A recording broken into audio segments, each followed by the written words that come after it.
Genèse chapitre 3, le verset 20. Adam donna à sa femme le nom d'Ève, car elle a été la mère de tous les vivants. Oui. L'Éternel Dieu fit à Adam et à sa femme des habits de peau, et il les en revêtit. L'Éternel Dieu dit, voici, l'homme est devenu comme l'un de nous pour la connaissance du bien et du mal. Oui. Empêchons-le maintenant d'avancer sa main, de prendre de l'arbre de vie, d'en manger et de vivre éternellement. Alléluia. Dieu bénisse sa parole. C'est à tout doucement. Dis avec moi le ministère de la femme. Vous savez, aujourd'hui, beaucoup de personnes ont un problème avec la gente féminine. Dans le corps de Christ, beaucoup ont un problème avec l'appel des femmes. Beaucoup se disent, l'apôtre Paul a dit, la femme doit se tenir assise dans l'assemblée, n'a pas droit à la parole, etc., etc. Dis avec moi, etc. Alléluia. Alléluia. Dis avec moi, l'apôtre Paul a dit. L'apôtre Paul a dit. Mais j'ai un problème avec ce que l'apôtre Paul a souvent dit. Amen. Amen. J'ai un problème avec ce que l'apôtre Paul a souvent dit. Parce que Paul est cet apôtre-là qui dans ses écrits, à des moments donnés, donnait son opinion. Il ne disait pas toujours ce que Dieu lui révélait, mais à des moments donnés, Paul disait sa préférence. Et lui-même l'a dit dans les épîtres aux Corinthiens. En 1 Corinthiens, le chapitre 7, le verset 12, l'apôtre Paul nous dit ceci. 1 Corinthiens, chapitre 7, le verset 12. Aux autres, ce n'est pas le Seigneur. Il dit ce n'est pas le Seigneur. C'est moi qui dis. Mais c'est moi-même je dis. Si un frère a une femme, non croyante, oui, et qu'elle consente à habiter avec lui, oui, qu'il ne la répudie point. Oui. Et si une femme a un mari non croyant, oui, et qu'il consente à habiter avec elle, qu'elle ne le répudie point son mari. Reprends. Aux autres, ce n'est pas le Seigneur, c'est moi qui dis. Il dit, on est en quel chapitre? Chapitre 7, le verset 12. Le verset 12, oui. Aux autres, ce n'est pas le Seigneur, oui, c'est moi qui dis. Oui. Si un frère a une femme non croyante, et qu'elle consente à habiter avec lui, qu'il ne la répudie point. Oui. Et si une femme a un mari non croyant, et qu'il consente à habiter avec elle, qu'elle ne le répudie point son mari. Car le mari non croyant est sanctifié par la femme, et la femme non croyante est sanctifiée par le frère. Autrement. Donc regarde, ici, Paul est face à une situation où quelqu'un qui est croyant a un mari non croyant. Et Paul dit dans ces conditions-là, ce n'est pas le Seigneur qui dit, c'est lui-même. Dis avec moi, lui-même. Il dit lui-même, il conseille que ce genre de couple ne se sépare pas. Parce que qui sait, est-ce qu'on sait si le mari va finir par se convertir à cause de la femme ou la femme va finir par se convertir à cause du mari? Dis avec moi, il vient de donner son opinion. Il vient de donner son opinion. Quand nous allons un peu plus haut, que nous arrivons au verset 8, au verset 8 du même chapitre, il dit à ceux qui ne sont pas mariés et aux veuves, je dis qu'il est bon que vous restez comme moi. Dis avec moi un autre avis. Un autre avis. Il dit je dis, il n'a pas dit Dieu dit. Il dit ceux qui ne sont pas mariés, qui sont célibataires, c'est-à-dire qui ne se sont jamais mariés, et ceux qui se sont mariés, qui ont perdu leur mari, je conseille que vous restez comme moi. D'accord? Maintenant le verset 9, il dit, mais s'il manque de continence, c'est-à-dire que s'il n'arrive pas à tenir, c'est-à-dire le désir de connaître un homme, ou bien d'aller avec une femme est grand, alors que celui qui brûle se marie. Donc vous voyez que à des moments, Paul, dans des situations, a donné son avis. Donc si c'est à cause de la Bible, vous qui dites que Paul a dit que on ne doit pas se marier, une femme ne doit pas prêcher parce qu'il a dit les femmes doivent s'asseoir, Paul a aussi dit que les jeunes, que celui qui lui-même il souhaite que tous ceux qui ne sont pas mariés là, restent célibataires.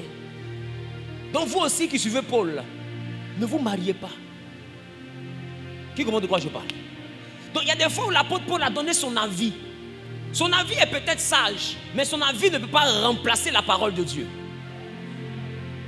Son avis règle certainement certains problèmes, mais son avis ne peut pas se substituer à ce que Dieu lui a inspiré. Donc lui-même il a fait la différence entre ce que Dieu lui a inspiré et ce que lui-même il a donné comme avis. Est-ce que quelqu'un me comprend un peu? Amen. Et l'apôtre Paul a aussi dit que la femme devait s'asseoir dans l'assemblée et devait garder le silence. Mais qu'est-ce que Dieu a dit? Pas l'apôtre, Dieu. Parce que l'apôtre Paul a déjà donné plusieurs points de vue que je ne partage pas forcément. Voilà pourquoi il a dit que les célibataires ne se marient pas. Moi, je me suis marié. Quand il a dit les veuves, il conseille que les veuves ne se marient pas. D'autres ont préféré se remarier. Est-ce que quelqu'un me comprend? Maintenant, quand on arrive au niveau des païens, d'autres préfèrent ne pas marier de païens. Mais Paul dit, s'il y a des païens qui sont déjà ensemble et qu'un se convertit, lui il conseille de rester ensemble. Parce que l'un peut se convertir à cause de l'autre. Donc revenons au débat au sujet du ministère de la femme. En Genèse, Dieu dit une chose. Il crée la femme pour être l'aide de l'homme. Et quand l'homme se lève de son sommeil, l'homme appelle cette femme-là Ève. Quelqu'un dit Ève. Ève. Ève qui parle de vie. Je vais dire à quelqu'un, s'il y a un être sur la terre qui n'est pas simple, depuis sa conception, s'il y a un être qui n'est pas ordinaire, depuis sa conception, c'est la femme.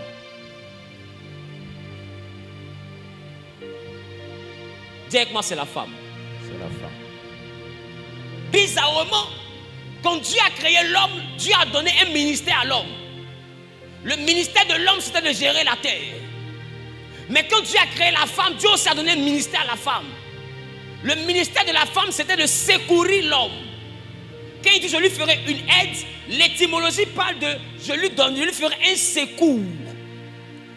Donc ça veut dire que la femme est un secours. Quand l'homme est en train de tomber, c'est le ministère de la femme qui peut le relever. La femme n'est pas un objet de décoration. C'est pourquoi il faut faire attention à ce que vous dites quand vous parlez du ministère de la femme. Parce que beaucoup ne savent pas que tout le ministère même c'est la femme.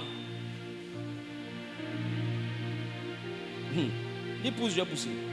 Pousse taxi. Quand je vais finir mon message, tu vas comprendre que tout le ministère même là est centré sur la femme.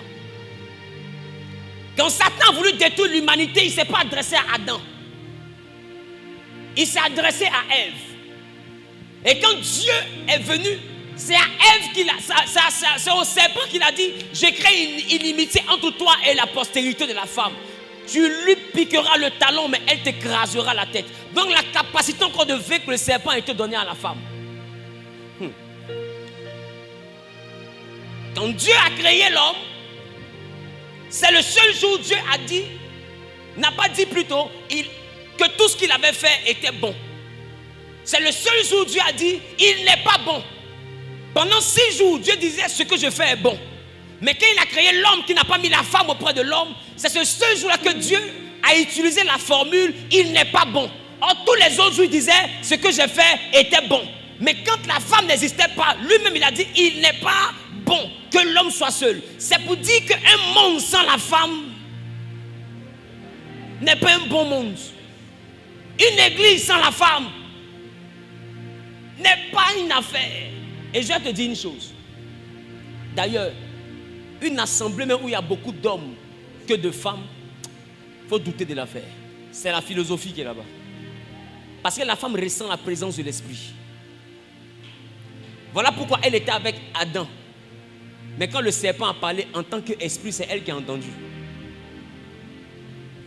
Je reprends. Elle était avec Adam. Mais quand le serpent a parlé, c'est elle qui a entendu. Et quand elle a fini d'entendre, elle a pris, elle a mangé. Et quand elle a donné à son mari, il a mangé. Lui, il ne sait pas quelles conditions. Il ne sait même pas quelle causerie il y a eu. C'est pourquoi Dieu dit à Ève, tu as écouté le serpent. Mais il dit à Adam, puisque tu as écouté ta femme. Ça veut dire que Adam n'a pas entendu le serpent. Mais il a entendu la voix de sa femme. Est-ce que vous savez que les familles ne peuvent tenir que par le ministère de la femme? Voilà pourquoi la Bible dit que c'est la femme sage qui bâtit la maison. Ce n'est pas les efforts d'un homme qui bâtissent une maison. Si une maison doit devenir grande, la maison appartient à un homme. Mais si elle doit devenir grande, ça dépend de la dimension de la sagesse de la femme qui y habite. Dis avec moi le ministère de la femme. Le ministère de la femme. Dis avec moi le ministère de la femme. Le ministère de la femme. Ce que je vais te faire comprendre maintenant, c'est que la Bible même que tu vois là, les alliances de la Bible sont liées à 2 femmes. Viens avec moi en Genèse Non, en Galates d'abord, chapitre 4, le verset 24. Et puis je vais un deuxième lecteur qui apprend Genèse 17, 17. Je vais un deuxième lecteur rapidement. Galates chapitre 4, le verset 24. Ces choses sont allégoriques, Il dit ces choses sont allégoriques. car ces femmes sont deux alliances. Les femmes d'Abraham sont deux alliances. L'une du mont Sinaï, L'une du mont Sinaï, enfantant pour la servitude, a enfanté pour la servitude. c'est Agar. Elle s'appelle Agar l'égyptienne. Car Agar, Agar c'est le mont Sinaï en Arabie. signifie Sinaï en Arabie. Et elle correspond à Jérusalem actuelle, Elle correspond à la Jérusalem actuelle, qui est dans la servitude avec ses enfants. mais qui est dans la servitude. Mais la Jérusalem d'en haut est libre. La Jérusalem d'en haut, C'est notre mère. c'est notre mère. Car il est écrit, Il est écrit, réjouis-toi stérile, réjouis-toi toi qui stérile, n'enfantes point. toi qui n'enfantes point. Éclate et pousse des cris. Éclate et pousse des cris. Éclate, pousse des Toi qui cris. n'as pas éprouvé les douleurs de l'enfantement. Oui. Car les enfants de la délaissée Oui. seront plus nombreux que les enfants de celles qui étaient mariées. Donc ça veut dire que nous, notre mère, c'est celle qui était stérile. Or, celle qui était stérile, c'est qui? C'est Sarah. La promesse d'Abraham n'était pas... Pourquoi Abraham pouvait faire des enfants et toutes les femmes de la terre? Ce n'étaient pas les enfants promis. La promesse d'Abraham n'était pas sur Abraham. C'est pourquoi Abraham a fait un enfant avec Agar, mais ce n'était pas l'enfant choisi. Il pouvait faire l'enfant avec Ketura, mais ce n'était pas les enfants choisis. Dieu lui a dit, c'est l'enfant que Sarah va te donner. Donc la promesse d'Abraham était rattachée aux entrailles de Sarah. Donc toute la prophétie là, c'était une alliance abrahamique mais liée à deux femmes. La Bible dit l'enfant de la femme qui était stérile, c'est cet enfant là qui nous a apporté le salut. C'est-à-dire que ce n'est pas la semence d'Abraham, c'est les entrailles qui ont été fécondées. On dit chaque femme était une alliance. Une pour la Jérusalem terrestre et l'autre pour la Jérusalem céleste. Donc c'était une affaire d'entrailles. Abraham a eu d'autres enfants, à part Ismaël et Isaac. Mais bizarrement, Dieu n'a jamais dit à Abraham, en ce qui concerne les enfants de Ketura, je t'ai exaucé. Vrai ou faux? Dieu n'a jamais dit ça à Abraham. Mais Dieu a dit à Abraham, en ce qui concerne Ismaël, je t'ai exaucé. Il sera une grande nation. Donc remarquez, est-ce qu'on entend parler des enfants de Ketura? Ils ont disparu dans le monde. Parce que Dieu n'a rien dit sur eux. Mais il y a eu deux entrailles que Dieu a acceptées. Il y a eu les entrailles de Agar. Il y a eu les entrailles de Sarah. Et le salut est venu par les entrailles de Sarah. Donc elle est le symbole des enfants de la Jérusalem céleste. Et Agar est le symbole des enfants de la Jérusalem terrestre. C'est pourquoi Dieu a dit à Abraham, tes enfants seront nombreux comme les étoiles du ciel et le sable de la mer. Les étoiles du ciel, c'est pour les enfants qui sont sortis de Sarah. C'est pourquoi nous qui adorons Dieu par l'entremise de Sarah, par Isaac et par Jésus, pour adorer Dieu, nous levons les yeux vers le ciel. La Bible dit, je lève les yeux vers les montagnes, d'où me viendra le secours. Nous levons les yeux parce que nous sommes de la Jérusalem céleste. Mais les autres qui viennent de Agar sont de la Jérusalem terrestre. Alors eux, pour adorer Dieu, et ils baissent la tête vers la terre. Voilà pourquoi les Ismaélites, pour adorer Dieu, mettent le front sur le sol. Parce qu'ils viennent de la Jérusalem terrestre. Ce sont deux alliances, mais rattachées à deux entrailles. Femme, je vais te dire, tu es le commencement de la prophétie de l'Éternel.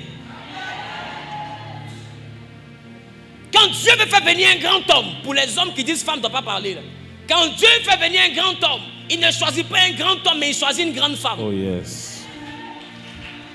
Je reprends. Je reprends.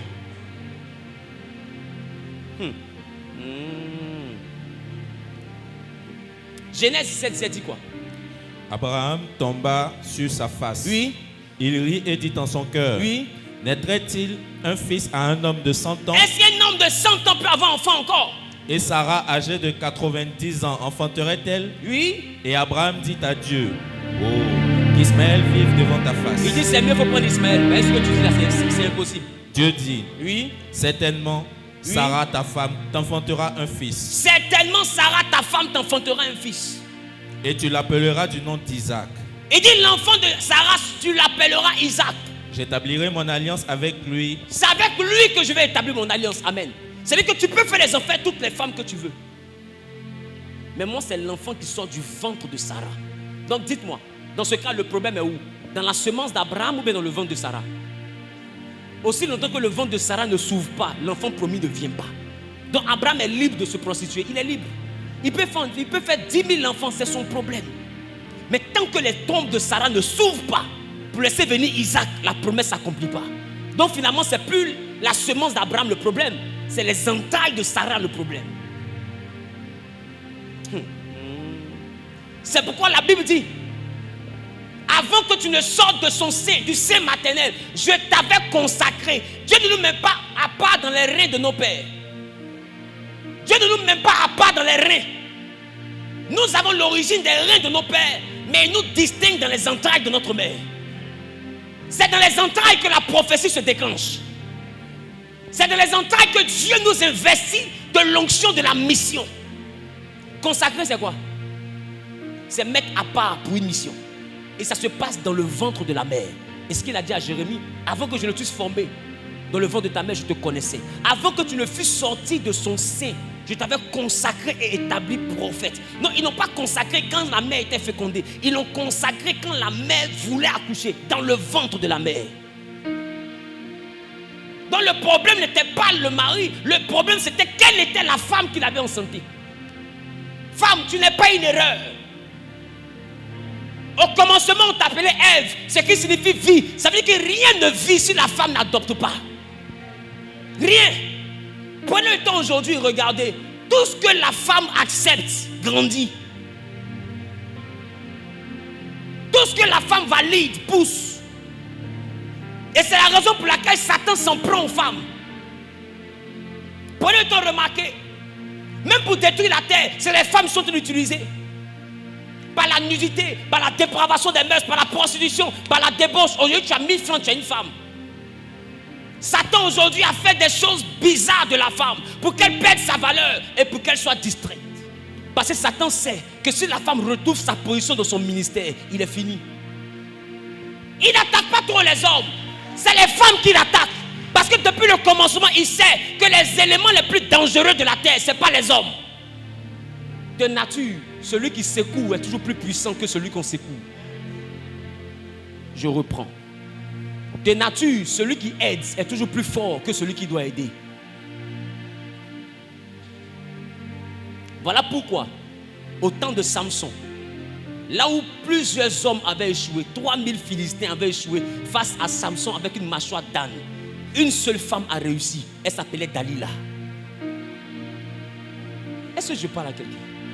Élie a fait descendre le feu du ciel. Élie prophétise, les choses extraordinaires se passent. Mais quand Jézabel a dit, Élie, je vais couper ta tête, Élie a fui. Élie qui fait descendre le feu. Pourquoi feu là vient pas sur Jézabel? Jézabel, est-ce que vous connaissez la force de la femme? Quand elle a menacé Élie, Élie a couru pour aller consulter Dieu. Il dit, Jézabel me cherche pour me tuer. Mais ce n'est pas le même Élie qui était assis à la montagne de l'Éternel. Quand on a envoyé un chef de 50 et ses 50 soldats, qui se rappellent? Élie était assis en présence de l'ange de l'Éternel. Et puis ils lui ont dit, homme de Dieu, le roi t'ordonne de descendre. Et il se suis homme de Dieu, que le feu descende, vous brûle. Le feu les a brûlés. C'était garçon contre garçon, il parlait. Mais quand Jézabel lui a dit, hé, moi, je vais couper ta tête. Il l'a mis dedans. Comment Élie devant 51 garçons, 51 hommes, il déclare que le feu descend, mais une seule femme le menace et puis il fuit. J'ai dit, quand la femme rentre dans un processus de guerre, Satan devient étudiant. Je dis, aujourd'hui l'église est faible parce que l'église marginalise la femme. Donc pendant que vous la marginalisez, Satan l'utilise pour détruire l'église. Et aujourd'hui, remarquez, ce qui détruit l'église, c'est les femmes. Elles ne se fatiguent plus. Satan ne se fatigue plus. Il manipule les femmes contre l'église. Et ça avance qu'un scandale, boum, scandale, pas, tel homme de Dieu là-bas, c'était telle soeur. Vous ne voyez pas, c'est les femmes. Vous dites la sirène des eaux, ce n'est pas la sirène des eaux, c'est les femmes. Vous les avez abandonnées entre les mains du diable. Donc du coup, elles vont rendre ministère pour le diable. Mais est-ce que vous pensez que vous, les hommes qui les chassez, ça va vous arranger? Si elles sont hors du combat, vous pensez que ça va vous arranger? Le jour suivant de tomber, qui sera votre secours? Qui va vous aider? Dites-moi le ministère de la femme. Ministère de la femme. Dis avec moi le ministère de la femme. Le ministère de la femme. La grandeur est liée aux entrailles de la femme. Elkana, le père de Samuel, a eu beaucoup d'enfants de Pénina. Mais bizarrement, la Bible dit Pénina a eu des enfants. Mais le jour où Anne est tombée enceinte, c'est ce jour-là que moi j'ai entendu parler de Pénina. Parce que Pénina a été mentionné dans 1 Samuel. Samuel est l'enfant de Anne. Il y a des entrailles qui sont confectionnées que pour faire naître des grands hommes. C'est-à-dire qu'Elkana a enceinté une autre femme. Il n'y avait pas de grandeur sur elle. Donc les enfants n'étaient pas grands. Mais quand Anne a conçu un enfant, cet enfant est devenu un faiseur de roi. Et c'est dans le livre de Samuel, l'enfant de Anne, qu'on a entendu parler de Pénina. Mais on n'a jamais connu le nom d'un seul enfant de Pénina. Je déclare, je décrète et je prophétise, toi qui es femme qui m'entends ici, et toi qui es homme qui m'entends ici, que Dieu te connecte à une femme qui a dans ses entrailles la royauté. Toi qui es une femme, que Dieu te connecte à la royauté. Que Dieu fasse de toi une femme qui enfantera les rois, qui enfantera les ministres, qui enfantera les puissants hommes. Celle qui a dit Amen bien en saisissant la parole. Que Dieu reconfigure ses entrailles, afin que tous ceux qui sortiront de tes entrailles soient consacrés à la gloire, à la royauté, à l'élévation, au nom suprême de eux. Quand Anne est tombée enceinte, elle a mis au monde un enfant qui a marqué son temps. Parce que la grâce est rattachée à des entrailles. Et j'ai envie même de dire à quelqu'un, quand on parle de l'héritage d'une maison, l'héritage d'une maison n'est jamais un bien. L'héritage d'une maison est dans les entrailles d'une femme. Je reprends. Pour vous qui notez, l'héritage d'une maison n'est pas un bien. Toutes les familles qui ont eu pour héritage un bien matériel ont fini par tomber. L'héritage est toujours une personne qui est sortie dans les entrailles d'une femme. C'est pourquoi parmi les enfants d'une famille, il y a toujours un enfant ou bien une parmi les enfants de la famille qui est l'héritage de la famille. Vous avez remarqué que quand le père s'en va, Dieu choisit l'héritage de la famille. Et cette personne-là monte. Vous pouvez combattre, vous ne pouvez pas empêcher. Cette personne va monter. Yes. Plus vous l'attaquez, plus elle monte. Yes. Et dans la maison de Jacob, il y avait l'héritage de la famille. Il s'appelait Joseph. Quand ils ont vendu Joseph, le blé a manqué. Quand ils ont vendu Joseph, le blé est fini. Ils ont failli mourir de faim. Ils ont cherché le blé. En cherchant le blé, ils ont trouvé Joseph. Parce que c'était Joseph, le symbole du blé. Quelqu'un ne m'a pas compris. Quand ils ont vendu Joseph, le blé a manqué. Ils ont dit, Jacob a dit à ses fils, allez en Égypte acheter le blé. En cherchant le blé, c'est Joseph qu'ils ont trouvé. Ça veut dire quoi? Joseph égale blé. Chasser Joseph égale blé fini. Trouver Joseph, blé revenu. Il y a des familles où, si on te chasse, ils ne savent pas qu'ils ont chassé leur réussite. Dieu t'élève pour que par toi, eux aussi soient élevés. Parce que c'est toi l'héritage de la famille. Celui qui a dit Amen au pied. Aïe, aïe, aïe, aïe, aïe, aïe, aïe, aïe, aïe, aïe. Je déclare, je décrète et je prophétise sur la vie de celui qui fait un pas en avant. Que Dieu fasse de toi l'héritage de la maison de ton père. Amen. Que Dieu fasse de toi l'héritage de la maison de ta mère. Amen. Au nom suprême de eux.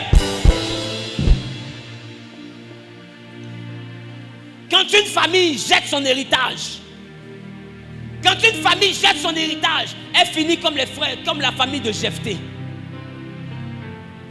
Ils ont chassé Jephthé. Tu es l'enfant d'une prostituée. Tu ne vas pas hériter avec nous. Mais bizarrement, l'enfant de la prostituée, c'est cet enfant-là qu'ils sont allés chercher quand ils étaient en danger. C'est pourquoi remarquez très bien, quand papa et puis maman disparaissent, il y a un frère ou une soeur que Dieu sélectionne qui devient comme papa pour tout le monde, qui devient comme maman pour tout le monde. C'est cette personne-là qui est l'héritage. Cette personne peut être ton dernier petit frère, mais c'est l'héritage. Te séparer de cette personne, c'est te séparer de la gloire. Ce n'est pas une affaire d'orgueil, c'est une affaire de choix. C'est Dieu donné.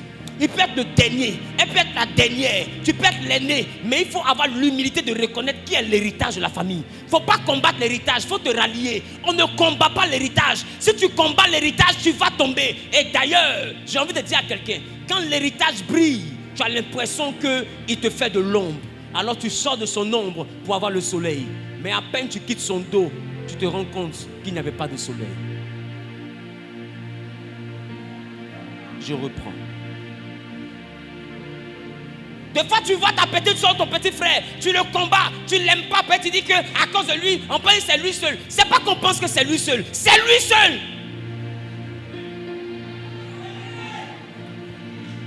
Samuel est ton fils dans les enfants de son père, c'est lui seul.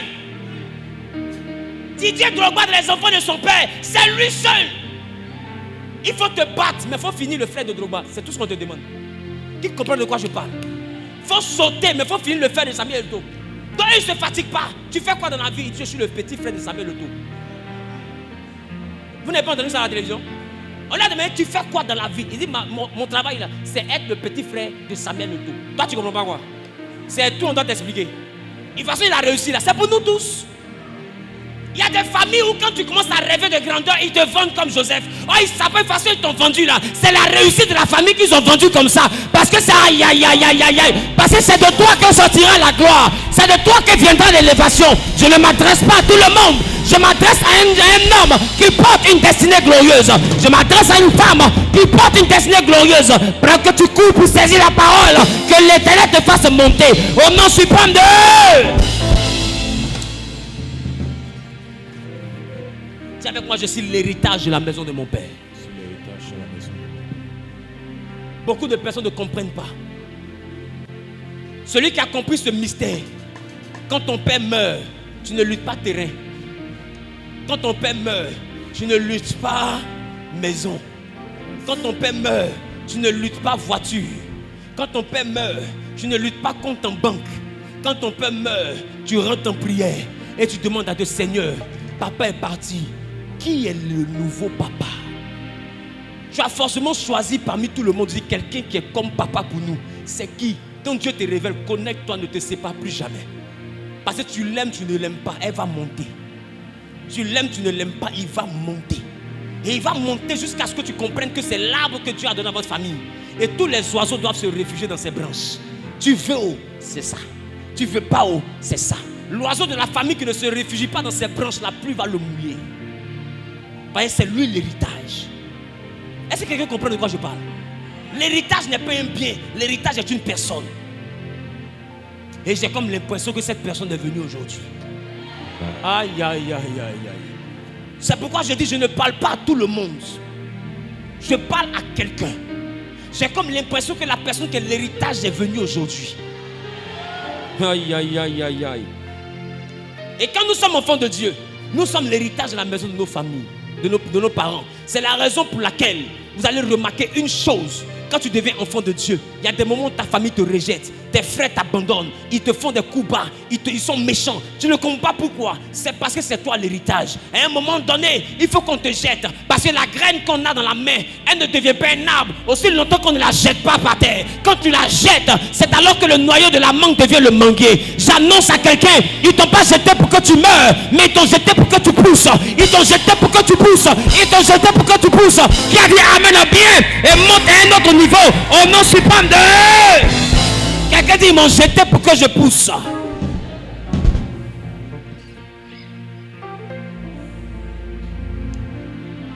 Dis avec moi le ministère de la femme.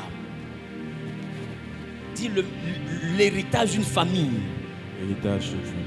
Est dans les entrailles d'une femme. Dans les entrailles d'une femme. Donc il y a une femme qui met au monde celui ou celle qui est l'héritage de la famille. Ce n'est pas un débat. C'est pourquoi il y a des gens on ne combat pas. Il y a des gens on ne combat pas. Tu ne peux pas les combattre. Mon ami, écoute-moi. Si tu veux les noyer là, ils vont gonfler, c'est gari. Tu ne peux pas les combattre. Tu ne peux pas. Qui comprend de quoi je parle? Tu ne peux pas. Prends le temps, remarque maintenant. Tu vas voir que dans ta famille, là, il y a quelqu'un qui a pointé comme ça. C'est lui, il est en train de monter. Ou des fois, c'est toi-même, tu as pointé comme ça. Et puis les autres sont dans jalousie, Ils ne vont pas venir se rattacher à ta fusée pour que vous montez ensemble. Ils vont rester en bas. C'est là, je l'aime pas, Après, tu l'aimes pas, elle monte. Je l'aime pas, elle monte. Je l'aime pas, elle monte. Faut pas l'aimer, tu vas voir. À un moment donné, pour voir ta propre soeur, tu vas prendre rendez-vous. C'est là que tu vas comprendre. À un moment donné, pour voir ton propre frère, tu vas faire rang. C'est là que tu vas comprendre. Tu as des gens, c'est mon frère. Dis-moi, c'est ton frère, appelle-le. Non, c'est-à-dire que ça fait 10 ans, c'est pas. Ah, ça fait 10 ans, donc en rang. Non, c'est ma soeur, c'est ta soeur. Appelle-la. Maintenant, tu ne peux pas. Tu n'as pas le numéro. C'est maintenant que tu as compris que c'était l'héritage de la famille. Quand tu es l'héritage de la famille, ils vont t'abandonner. Mais il y a un problème qui les attend devant. Ils vont tourner, ça a fini devant ton portail. Aïe, aïe, aïe. Je pensais que je parlais à quelqu'un. Ils vont chercher à gauche, rien. Chercher à droite, rien. Chercher devant, rien. Chercher derrière, rien. Un matin, ils vont s'asseoir, ils vont dire, hey, ce qu'on a jeté là, allons soulever. Ce qu'on a jeté là, allons soulever. Ce qu'on a jeté là, allons soulever. Si on ne soulève pas, quelque chose va nous arriver. Allons. C'est pourquoi je déclare que là où ils t'avaient jeté, aïe, aïe, aïe, aïe, aïe, aïe. Là où ils t'avaient jeté, comme Jephthé, ils reviendront te soulever. Et quand ils vont te soulever, c'est pour t'établir au-dessus d'eux. Amen. Je dis, celui que tu soulèves est toujours plus grand que toi. Parce que tu ajoutes à sa taille ta taille. C'est que tu le mets au-dessus. Donc quand ils vont te soulever là, eux-mêmes ils vont accepter que c'est toi qui es en haut, eux ils sont en bas. Et puis l'ordre sera rétabli dans la famille. Je déclare, je décrète et je prophétise. Je déclare, je décrète et je prophétise. Que ceux qui t'avaient abandonné, que ces mêmes reviennent pour te soulever. Que ces mêmes reviennent pour te soulever. Qui a dit Amen, bien et propriétaire. Au nom suprême de... Dans la Bible, il y a eu des prophétesses. Je veux 2 lecteurs. On ira très vite.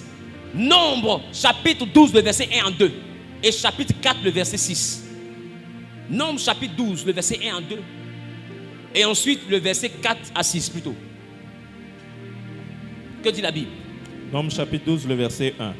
Marie et Aaron parlaient contre Moïse au sujet de la femme éthiopienne. Ils ont parlé contre Moïse au sujet de la femme éthiopienne. Car il avait pris une femme éthiopienne. Oui. Il dit, est-ce seulement par Moïse que l'Éternel parle? Marie, c'est une femme, c'est la sœur de Moïse. Elle dit, elle et puis Aaron, est-ce que c'est par Moïse seulement que Dieu parle? N'est-ce pas aussi par nous qu'il parle? Est-ce que c'est pas aussi par nous que Dieu parle? Et l'Éternel leur tendit. Est-ce que je parle à quelqu'un? Elle dit, est-ce que c'est pas aussi par nous que Dieu parle? Allons-y au chapitre 4, le verset...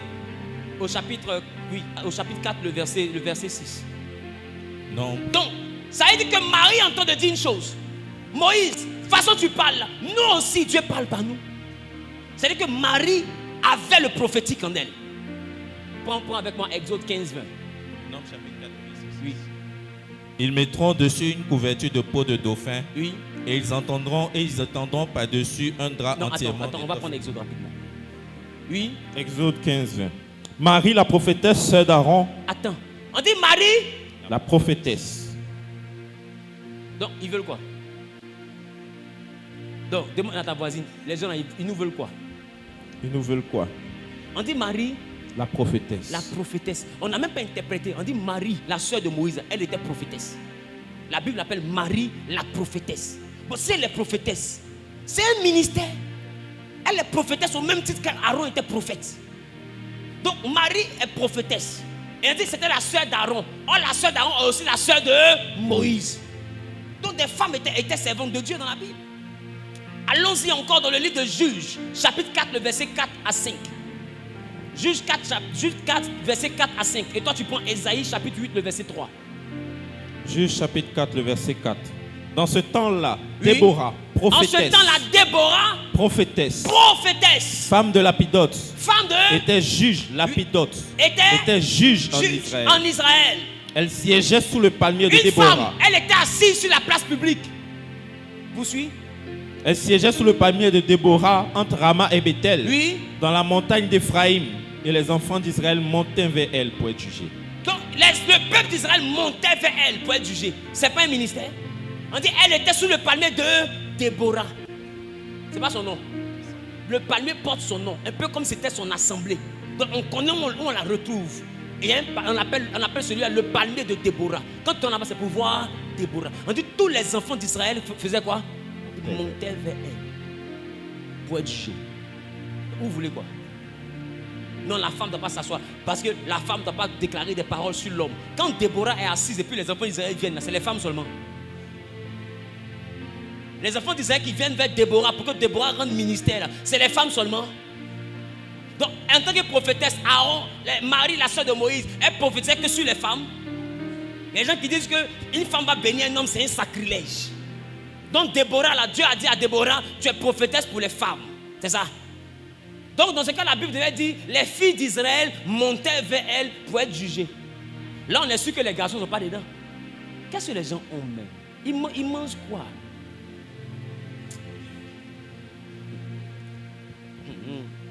Allons-y en Ésaïe. Ésaïe 8:3. Je m'étais approché de la prophétesse. Il dit quoi? Je m'étais approché de la prophétesse. Je me suis approché de la prophétesse. Elle conçut et enfanta un fils. C'est un esprit. C'est un esprit. Il dit, je me suis approché de la prophétesse. Est-ce que vous savez qui Ésaïe appelle la prophétesse? Sa femme. Sa femme était prophétesse. Et Ésaïe dit, de toute façon, lui, le prophète Ésaïe, sa femme aussi était prophétesse. Et dans la chambre, ils ont rendu un ministère prophétique. Ésaïe dit, lui, prophète, s'est approché de la prophétesse. Et puis, tu comprends? Et puis, tu comprends. Donc, dans tout ce que tu as compris, l'enfant est venu. Et nous tous, on a compris qu'Ésaïe était parti vers la prophétesse. Donc, la femme de Ésaïe que vous lisez là, elle était prophétesse. Vous voyez qu'on est quitté où? On est quitté depuis Exode. Mais même en Genèse, est-ce que vous savez que Sarah avait le prophétique? Amen. C'est pourquoi à un moment donné, et c'est vrai que ce n'est pas écrit clairement prophétesse, que je préfère ne pas en parler, pour ne pas que ça devienne une polémique bizarre. Parce qu'à un moment donné, Dieu a dit à Abraham, écoute tout ce que ta femme te dira. Comment est-ce qu'un homme qui suit Dieu, Dieu lui demande d'écouter la voix de sa femme? C'est vrai, dans la voix de Sarah, il y a des orientations. Dans les étymologies, on parle de voyance.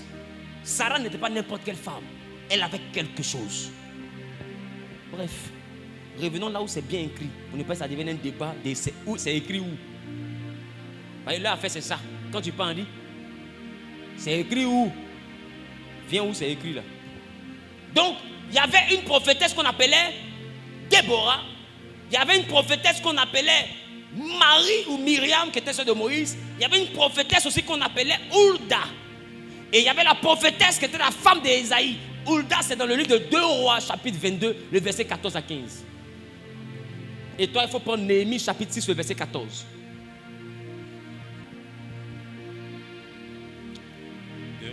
2 Rois 22, verset 14 à 15. On se dépêche, on va très vite. 2 Rois 22, verset 14. Le sacrificateur Ilkidja. On dit un sacrificateur, donc un homme de Dieu. C'est-à-dire que là-bas, là, eux, ils étaient plus carrés que nous. À cette époque-là, quand une femme commet l'adultère, la lapide, elle meurt. Donc eux, là, si une femme ne doit pas prêcher, c'est les numéro 1 qui ont la daba même d'abord. Les sacrificateurs, c'est le one gam. Comme on dit à Abidjan. Ils sont gamés, c'est-à-dire que eux, là, tu t'amuses, on te lapide tout de suite. Et les sacrificateurs, un sacrificateur se lève et il va voir Hulda, on dit quoi? Le sacrificateur Ilkidja, Ashikam, Akbor, Shapan et Asaja allaient auprès de la prophétesse Hulda, femme de Shalom. On dit quoi? Ils allaient. Les sacrificateurs sont allés chez qui? Auprès de la prophétesse Hulda. Auprès de la prophétesse Hulda. Donc des sacrificateurs eux-mêmes sont allés voir une prophétesse. Et vous allez dire que femme ne doit pas orienter garçon. Les sacrificateurs, c'est les Woubi. Bon, c'est question, hein. Donc si vous répondez à la question, vous répondez question. Mais c'est ça non plus. Les sacrificateurs, c'est les Woubi. Question. Est-ce que c'est pédé? J'ai pas entendu. Est-ce que c'est pédé? Question. Ils ont fait quoi chez une femme? Question. On dit elle est quoi? Prophétesse. Donc il y a quoi? Les gens ont quoi, les femmes? Votre problème, c'est que vous n'admettez pas que Dieu aussi choisit les femmes.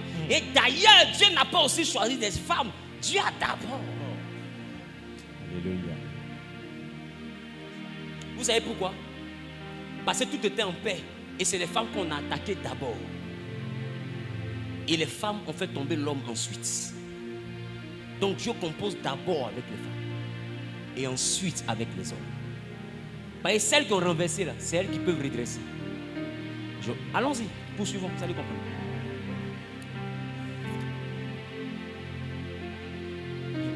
Néhémie dit quoi? Néhémie chapitre 6, le verset 14. Souviens-toi, ô mon Va en Dieu. Luc chapitre 2, le verset 36. Parce que là, ils vont dire on est dans l'Ancien Testament. Oh, c'est dans l'Ancien Testament. C'est mamie, c'est l'auto. Allons-y en Luc. Maintenant, toi, vas-y sur ce que tu disais là. Souviens-toi, ô mon Dieu, Oui. de Tobija et de Sambala et de leurs œuvres. Souviens-toi aussi de Noadia, la prophétesse. Noadia qui? La prophétesse. Dans le temps de Néhémie, il y avait une autre prophétesse qu'on appelait Noadia. Qui comprend? Bon, bref. Allons-y encore dans Luc chapitre 2, le verset 36. Il y avait aussi une femme prophétesse, Anne. Et toi, va en Actes des Apôtres chapitre 21, verset 9. Il y avait aussi une prophétesse, Il y Anne, avait une prophétesse qui s'appelait Anne, fille de Phanuel, fille de de la tribu Fanuel. d'Azer. Oui, Elle était fort avancée en âge et elle était vieille. avait vécu 7 ans avec son mari Oui, depuis sa virginité. poursuis. Restée veuve et âgée de 84 ans, elle ne quittait pas le temple et elle servait Dieu jour et nuit Elle servait Dieu où?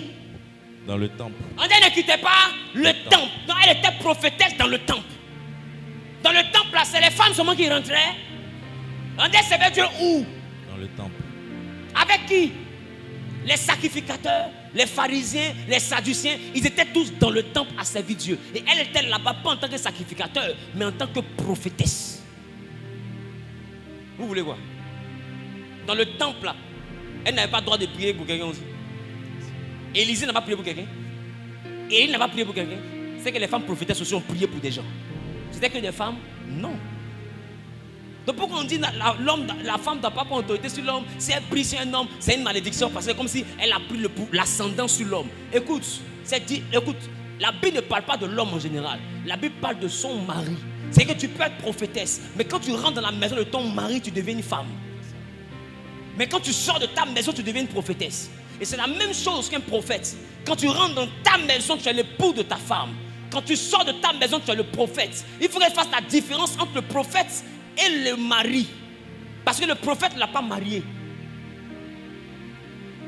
Le prophète ne peut pas la marier. Le prophète est un autre mariage que l'homme a avec Dieu. Donc en tant que prophète, il peut prophétiser contre sa femme. Ça ne veut pas dire qu'il est contre elle. En tant que prophète, ton mari peut se lever et va te dire: ainsi parle l'Éternel, tu mourras parce que tu as péché contre lui. Tu as dit, dans ton affaire de prophétie là, tu es venu me dire comme la dernière fois, tu as fouillé de mon téléphone, maintenant tu as une prophétie 6 mois que je mourrai. Toi-même, tu mourras. Tu viens de confondre ton mari à celui qui a parlé. Celui qui a parlé n'est pas ton mari. Je connais un homme de Dieu qui avait sa femme qui était stérile. Il a regardé sa femme, elle a vu le voir un jour, elle dit: je veux avoir un enfant. Elle est venue en pleine réception. Parce qu'il prie pour les autres, tout le monde a un enfant. Pour elle, là, elle n'a pas d'enfant. Elle a pris rendez-vous comme tout le monde. Et elle est arrivée, je suis venu faire réception. Il dit: qu'est-ce que vous désirez? Elle dit: je désire un enfant. Le prophète lui a dit: fais une offrande à ton pasteur. Ton mari va t'enceinte.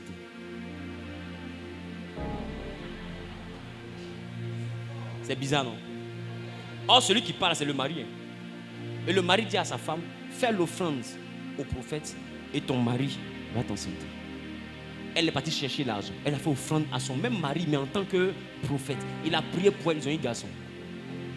Pourquoi? Parce qu'elle dormait avec le prophète, mais elle n'a jamais respecté son onction prophétique.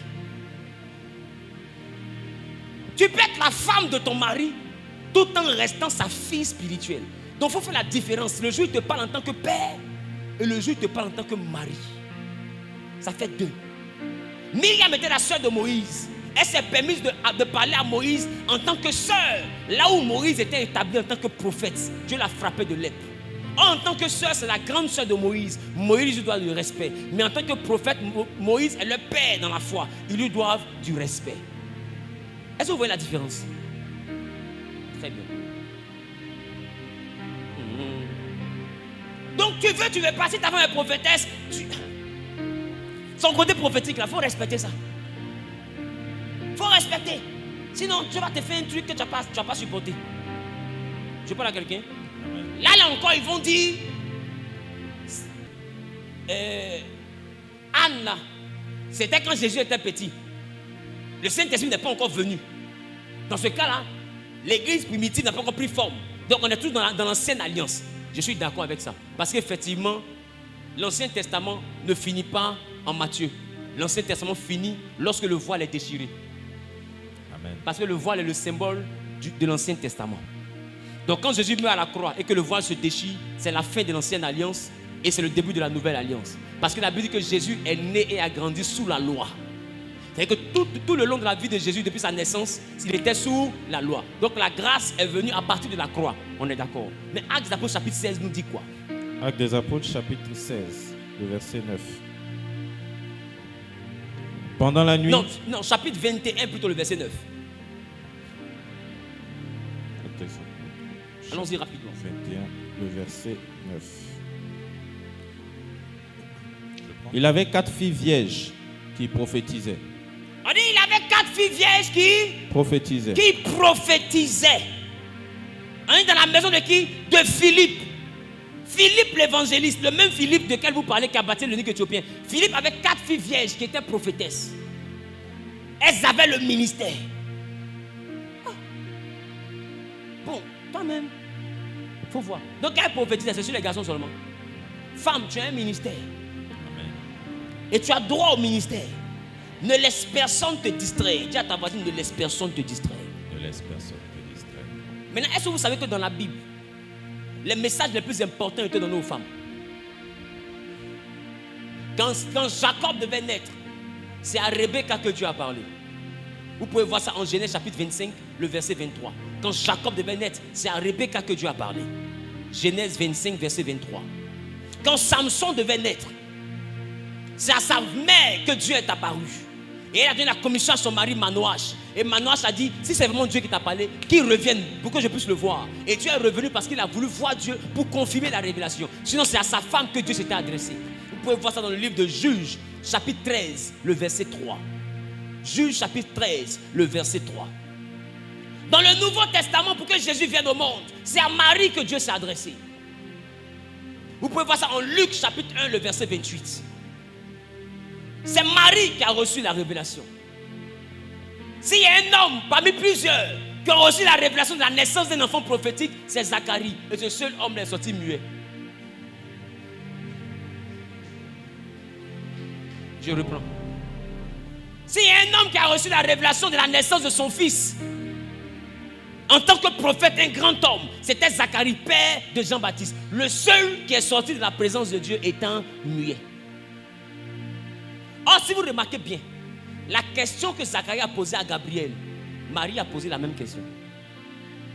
Zacharie dit, je suis vieux, ma femme est vieille. Comment naîtrait-il encore un enfant à une femme qui est vieille?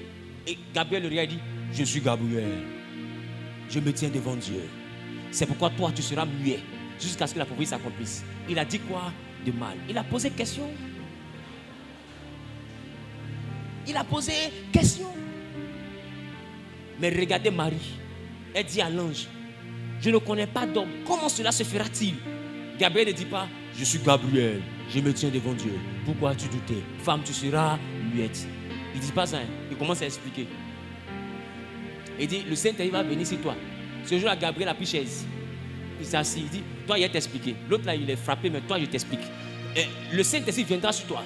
La prison de toi va te couvrir de son ombre. C'est pourquoi le Saint-Enfant qui naîtra de toi sera appelé fils de Dieu. Il y a tout le long français, il a mis. Parce que femme a posé question. Au fait, vous ne comprenez pas pourquoi deux fois en classe, quand tu poses question au professeur, il est énervé. Qui a remarqué ça, les garçons? Quand tu poses toutes les questions au professeur, il est énervé. Mais quand la plus jolie fille de la classe pose question, il est inspiré. Il y a la fille comme ça, question percutante. Ça, c'est une question précise. Tellement, il y a longtemps que c'est comme ça, les gars. Ça n'a pas commencé ici. Qui comprend de quoi je parle? Donc, le seul homme, malheureusement, qui a entendu, il est sorti muet. Donc, vous-même voyez. Voyez l'affaire. S'il y a des êtres qui célèbrent l'onction, c'est les femmes. 1 Samuel chapitre 18, verset 7. 1 Samuel 18, 7. Les femmes ont célébré l'onction de Saoul, de David, et ont laissé l'onction de Saoul. C'est là que Saoul a commencé à jalouser David. Parce que s'il y a des personnes qui reconnaissent l'onction, c'est les femmes. S'il y a l'onction quelque part, femme sera remplie là-bas. Quand Jésus a multiplié les pains, la Bible dit il y a eu près de 4000 hommes, 4000 à 5000 hommes qui ont mangé, sans compter les femmes et les enfants. Parce que les femmes, on ne peut pas les compter. S'il y a hommes 4000, il ne faut pas compter femmes. Si tu as compté, mathématiques va te dégoûter. Ce que tu cherches dans les nombres, tu vas trouver. Parce que même dans cette salle, regardez les femmes. Femmes, levez-vous. Sexe féminin, levez-vous. Même dans cette salle, levez-vous. Imaginez-vous si elles sont sorties. Je vous dis la vérité. Partout il y a la grâce. C'est pourquoi les sages ont regardé et ont dit ce que femme veut, Dieu veut. Ils savent pourquoi. Parce que ce que Dieu dépose là, c'est la femme reconnaît sa première. Et c'est elle qui s'en dit à son mari. Et majoritairement les maris sont incrédules. Sa femme lui dit, viens là à l'église. Oh pardon, on t'a fait l'église, on est fatigué. Tu pries toi ici, tu m'énerves, tu vas à l'église, tu ne vas pas vite. Ils sont toujours carrés. Les premiers à croire, c'est les femmes. Vous voulez quoi? Est-ce que vous savez même que l'évangile a été prêché par les femmes en première position?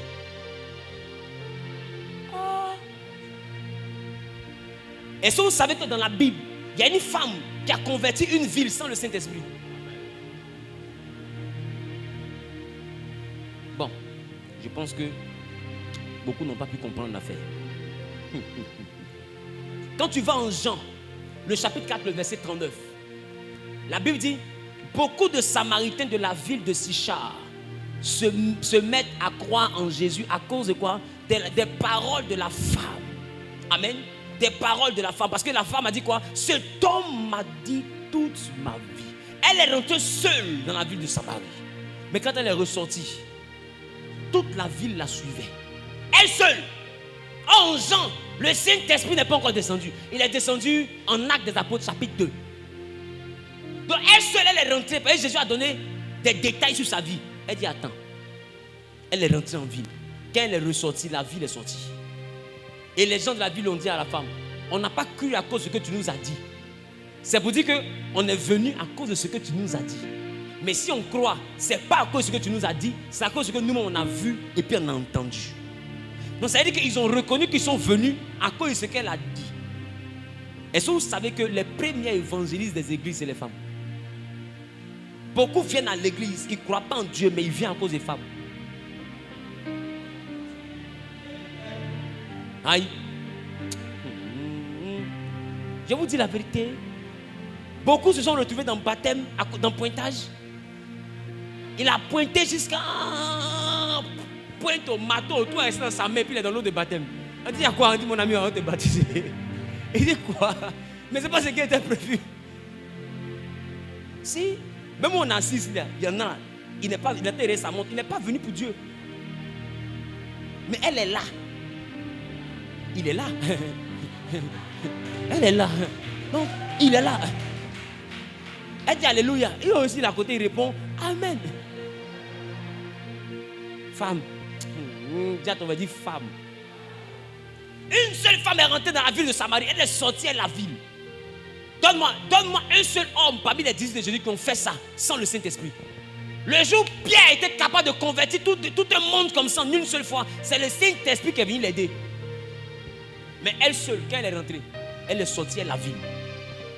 Beaucoup sont ici, là, vous êtes revenus à l'église de vos collègues, vous êtes ramenés enfants, servantes, mari, tout le monde, belle même à côté de toi, je ne sais pas comment ça s'est passé. Quand une femme fait ta publicité, il ne faut pas passer à la télé. Il ne faut plus passer à la télé. Si les femmes ont accepté ton affaire, ne va plus à la télé, tu gaspilles l'argent.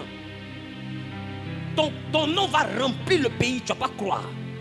Parce que s'il y a des gens qui ont un diplôme de master en Congo, ça, c'est les femmes. Elles ont un esprit congostatique qui fait que même les affairages se reçoivent par Wi-Fi. Par Bluetooth, fait transfert les données d'affairage. Donc, si toi tu es dans l'affairage, tu seras populaire. Il ne faut même pas trop te presser. Parce que quand elle fait comme ça, elle son panier sur mon marché. Quand elle arrive, ah ma copine, il y a un prophète téléphone, il y a ce qu'il a fait. C'est aussi ça à la maison, hein. L'autre s'en va comme ça. Et puis ça fait 2, 3, 4, 5, 6. Où tu vas pas avant midi, le quartier est dehors. Qui commande de quoi je parle? Ça va vite. Vous voulez gagner gagner le monde, laissez les hommes gagner les femmes. Parce que si vous ne savez pas, c'est les femmes qui envoient les hommes en boîte de nuit. Une boîte de nuit où il n'y a pas de femmes sexy, où c'est que des garçons assis en garçons en train de boire champagne. Mon ami, ça c'est l'enfer. Tu es garçon ici, garçon, on est garçon, on paie champagne pour quoi? Mon ami, que ça m'a dormi, il n'y a pas de mouvement ou bien. Si tu es chaud là, comment ça? Joe, il faut appeler les gars là, on voit comment on peut développer ou bien. Parce qu'un garçon, ça ne développe rien. C'est pas chic. Tu as c'est pas chic.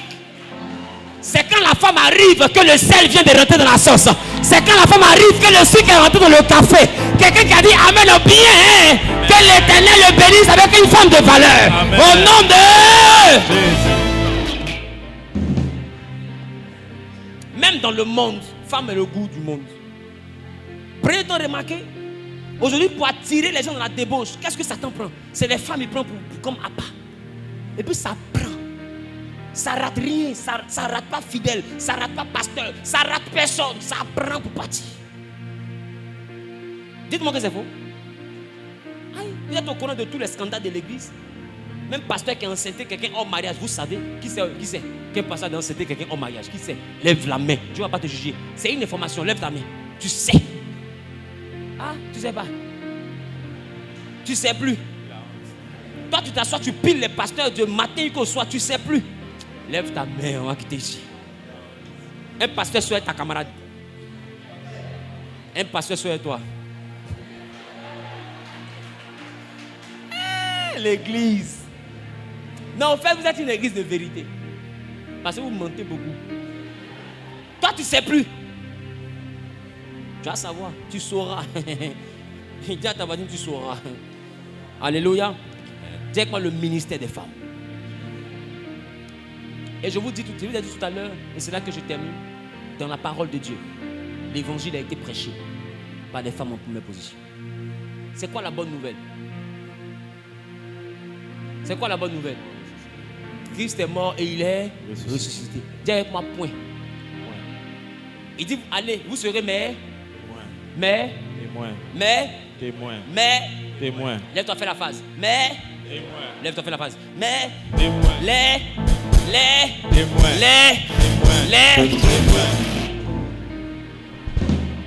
Quelqu'un dit pagaille.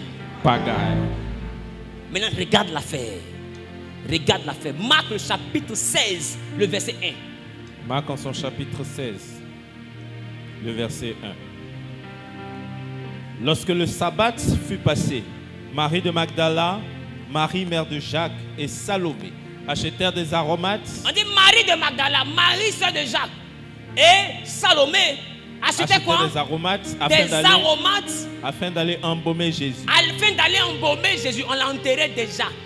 Maintenant quand dimanche est arrivé, elles sont parties au tombeau pour voir c'est comment. Donc elles ont payé les parfums, les trucs pour essayer de parfumer le coin. Qu'est-ce qui se passe? Le premier jour de la semaine, elle se rendit au sépulcre. Oui. De grand matin, comme le soleil venait de se lever. Oui. Elle disait entre elles, qui nous relèvera la pierre loin de l'entrée du sépulcre? Si on arrive au tombeau là, qui va pousser la pierre là pour qu'on puisse mettre parfum là? Et levant les yeux. Caillou les loups. Et levant les yeux. Elle lève les yeux. Elles aperçurent que la pierre, a déjà quitté, qui était très grande, avait été roulée. Pierre avait déjà été roulée. Elles entraient dans le sépulcre. Étonnées, elles rentrent dans le sépulcre. Virent un jeune homme assis à droite, vêtu d'une robe blanche. Elles ont vu un jeune homme qui était à droite, habillé en blanc. Et elles furent épouvantées. Elles ont eu peur. Il leur dit. Et le petit garçon leur dit, ne vous épouvantez pas. Vous cherchez Jésus de Nazareth. C'est Jésus que vous cherchez ici, non? Qui a été crucifié, il est ressuscité. Celui qu'on a crucifié avant de ici, là. Il n'est point ici. Il est ressuscité, il n'est plus ici. Voici le lieu où l'on l'avait mis. Voici ici, c'est ici on l'avait couché, non? Mais allez dire à ses disciples. Et à Pierre. Qu'il vous précède en Galilée. Que Jésus vous précède en Galilée. C'est là. C'est là-bas que vous le verrez. Comme il vous l'a dit. Comme il vous l'avait dit. C'est les femmes qui ont informé les hommes que Jésus est ressuscité. C'est les femmes. Avant que nous ne prenions le message pour charger, pour dire c'est pour nous là. Les premiers témoins, c'est quoi un témoin? Celui qui a fait le constat. Donc celles qui ont constaté la résurrection, ce n'étaient pas des garçons, c'était les femmes. Elles ont constaté, on dit c'est pas ici il était couché. Elles disent oui. Est-ce qu'il y a quelqu'un? On dit non. Dis avec moi constat. Le constat est là. Le constat est clair, sans débat, sans bavure. Et ce sont elles qui sont allées voir les garçons. Joe, il n'est plus dans le tombeau. Et c'est là que Pierre a commencé à courir avec 2 autres disciples. Qui se rappellent? Et les autres ont couru, ils sont arrêtés devant le tombeau. Et Pierre est rentré pour aller vérifier, pour aller constater. Non, les femmes ont constaté et ont témoigné avant que les hommes ne constatent et témoignent. Donc qui a prêché premier?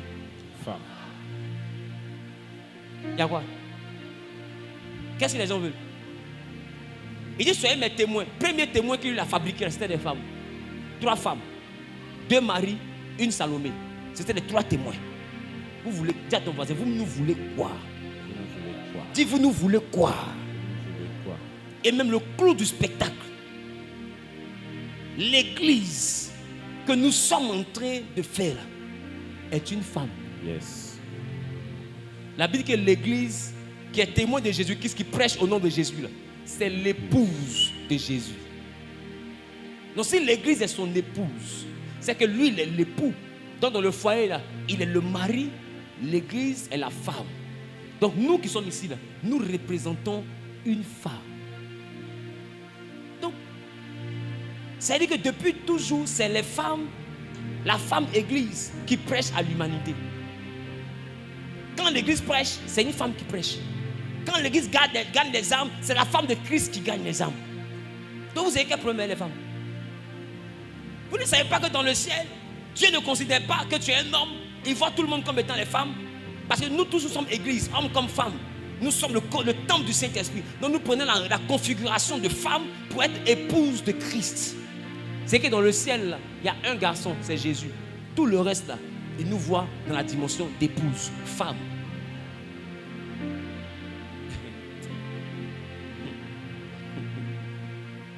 Si tu n'es pas épouse, tu n'es pas l'église. Moi, je suis épouse de Christ. Et toi? Et toi?